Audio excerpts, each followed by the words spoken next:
فمن كان منكم مريضا او على سفر فعدة من ایام اخر.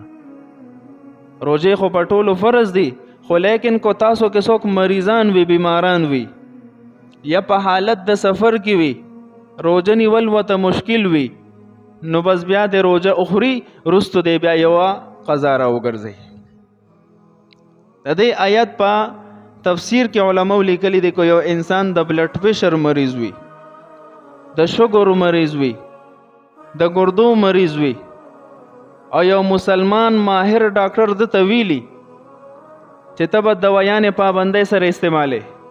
او به بس کې ورنستا د مرض د زیاتېدو خطره ده یا تا ته خطره ده،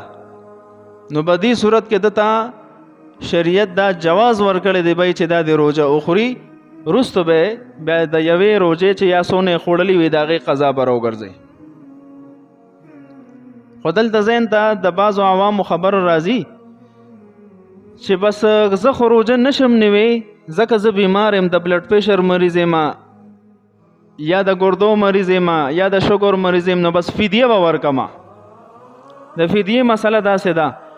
که یو انسان فقهاو لیکلی دي د باندې د مرګ علامات ظاهر شو، قریب الموت شو، یا دته ډاکټر وویل چې ستا دا مرض دایمي دی، همیشه دی، دې نه ښه کېدل نشته،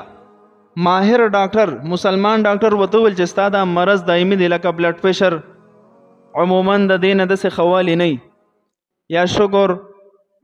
وغیره، نو چې ډاکټر ورته وویل چې ستا د دې نه خوالي نشته، د دا مرض دایمي دی،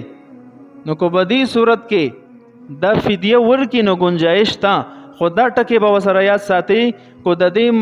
فدیه ورکولو نه پس الله ته صحت ورکو، نو دا فدیه به ختم شي، دا به نفلی صدقه وګرځي او د صحت ملاوېدو سره دا به د هغه روزو قضایي دوباره راګرځي.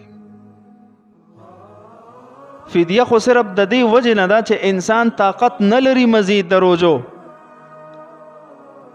نو دته خو طاقت ملو شو، وخت ملو شو کنه،